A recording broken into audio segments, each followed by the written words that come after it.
example, the Gospels in the Bible, or like the other ones that you mentioned earlier, like the Book of Isaiah and everything like that. So that's, these names of like Luke and Mark and Isaiah.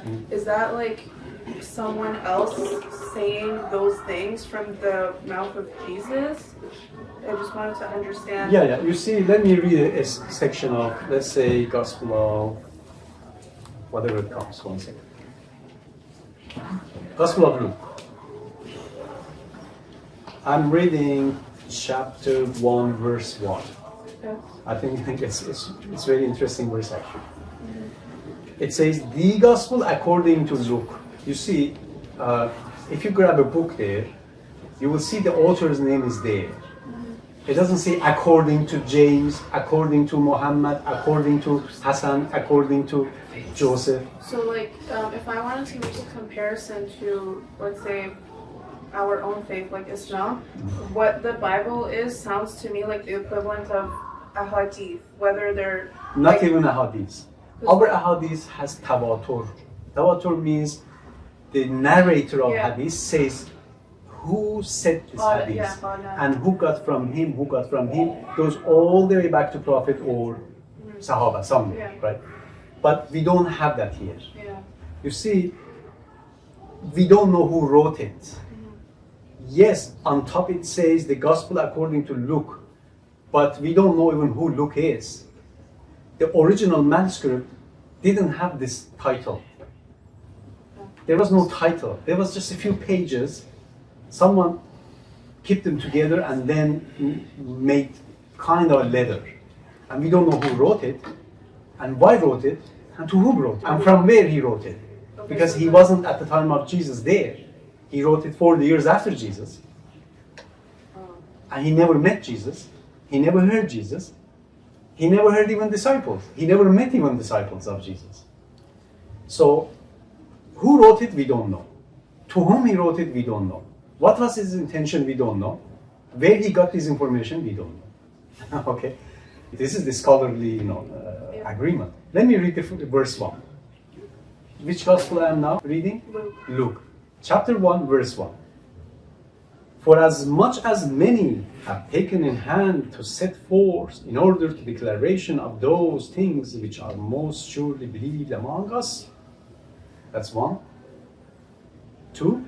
Even as they delivered them unto us, which from the beginning were eyewitnesses and ministers of the word. It seems good to me, or they distorted, but however, it's still okay, the message is here. It seemed good to me also, having had perfect understanding of all things from the very first, to write unto thee in order, most excellent Theophilus. Let me break it down in a little, make it more understandable. You see, this man, who we don't know the man or woman, but this person claims he heard and he saw some people talking about stories and writing things about it. But many books and many narrations and stories are told by people, right? Then he says, I thought it's good also, I write down these things. It means, let's say you are hearing now, a new movement appeared in Africa. Or no, in Toronto, we don't go far. In Toronto, there is a new movement, a new idea, new religion. So everybody speaks of it. Everybody writes articles in newspapers and books and so. But you don't know, you are not mentioning even who are these people. Then you decide, well, I think it's good I write down too. You are hearing, right, the stories. You decided to write it. To whom? Theophilus. After 2,000 years, nobody could explain who is Theophilus. So, basically all 4 Gospels, we don't know who wrote them, from where they heard these stories, and why they wrote it, what was their intention even, and did they even claim these are revelation? No. None of the authors of the Gospels claim that they received revelation from God. None of them claim. So, like, where did these names even come from?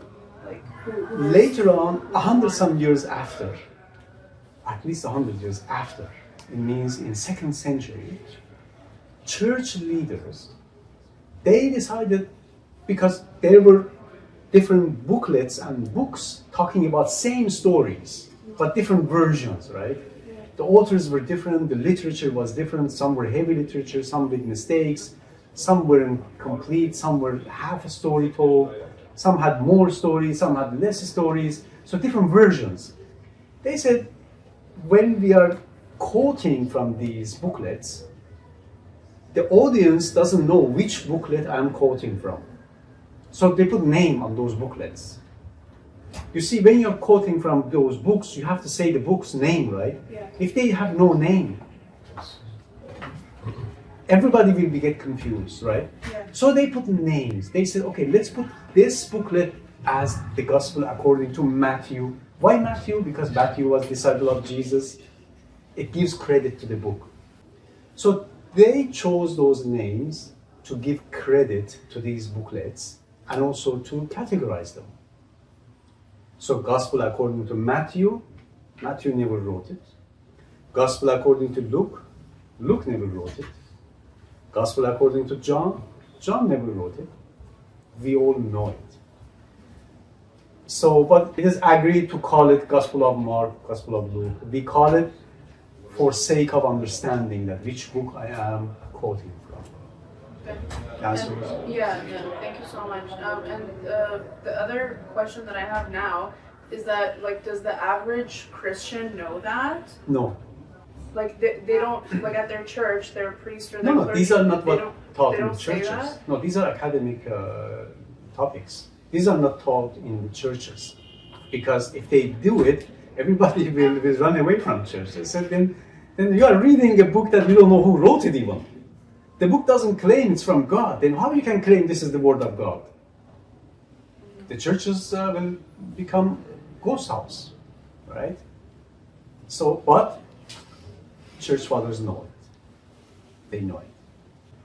But okay, like because when I'm thinking about Muslims, like you'll see that, for example, a scholar of Islam who is particularly well read when it comes to the history of the Quran or the history of the Hadith or the history of, let's say, even Nahj al-Balagha or the Book of Du'as, like they'll come and speak about it. You know, they'll give you the timelines, the references. I'm just really like shocked and surprised that the average Christian doesn't know the very basic history of their own book. No, like, they don't. Of course they don't. It's not just average Christians. I was talking to a senior Catholic. He was very expert, I have to confess. Mm-hmm. He was really good in inviting people to church. Basically, I personally like smart people. Mm-hmm. I like people that know what they say and they know what they want. Okay, they go after it. Because these people, eventually they're gonna find the truth. They might find it but ignore it, but still they will find it. We have to be smart and curious about these things. One of the portions of our discussions was about Jesus' deity, if Jesus is God or no. That's the major difference between Muslims and Christians. You know, the discussion ends there. If you claim a man is God, that's it, it's end. That's why God says, Ta'alu ila kalimatin sawa'in baynana wa baynakum. What is this common word between you and us? Ya Ahl al-Kitab. What is this common word? That we don't worship except God, one God. When they say no, Jesus is God too. So that's it, they end the conversation. So I said, you know what? Are you saying when Jesus was talking to a bunch of Jews, they could see God? God was talking to them? They could hear God's voice from Jesus' throat? You mean they saw God? So yes, they saw God and they spoke to God, they heard God. God touched them. I said, but your own Bible says from Jesus' own mouth that no one has ever seen God. At no time, nobody has ever seen God. He says, where it is? So at that point, I was shocked. When he said where it is, at that point I was shocked, because that's one of the famous verses in the Bible, in the Gospel of John. So I had to open it and show it to him. Then he froze. He had nothing to say. He froze. So if kind of a scholar doesn't know that, so what do you expect from ordinary Christians? Yeah. However, we have to first learn ourselves, because from our community, people are becoming Christian. Well, that's just because Christianity doesn't have a bad reputation like Islam. Well, The modern political. let me correct that statement. First of all, we don't look outside our boundaries. We don't go learn from others. We don't search in other places. We are happy. I don't say you shouldn't read your du'as, you shouldn't read your comments, you shouldn't read your prayer. No, I'm not saying that. But that's between you and your Lord. How about your social responsibilities? Surat al-Asr wal-Asr innal insana lafi khusr. It's very interesting actually. It starts with strong, this is very strong word. It's not simple. Innal insan, for most certainly the humanity is in loss. Illa allazina amanu wa amilu salihat wa tawasaw bil haqq wa tawasaw bis sabr. Amanu, I don't know. Is this faith just from, just like the genes we got from our parents, we got same thing as to our body, we are lucky? I don't know. If the faith is from parents, culture, community, that's very fragile. It has to be from knowledge. It has to be from research and read and knowledge. That's why Quran, first order of the God to Prophet Muhammad was Iqra. Basically, knowledge is what we are missing, we don't have. Our iman is not based on knowledge, majority of Muslims. Second, amal salihat. What amal salih we do? What good things we do? Myself. I look at myself. Every single Muslim should think about this simple, this shortest, one of the shortest chapters of the Quran. Third, tawasaw bil haqq. Tawasaw bil haqq means you have to go out, invite people to the truth.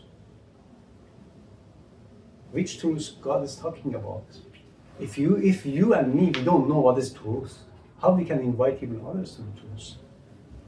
Can we even invite Christians and Jews and Buddhists and Hindus and atheists to the truth? If we don't know even the truth, no, we cannot. And then, of course, you will face hardship. It's been 25 years now. I have this dialogue with different kind of people.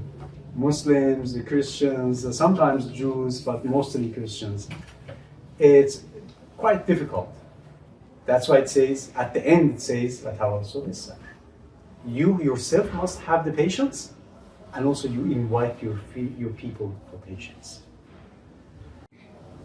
We lack motivation to invite people to truth, and we lack the patience. Then we are losers. If we don't have these conditions, iman, faith, based on knowledge,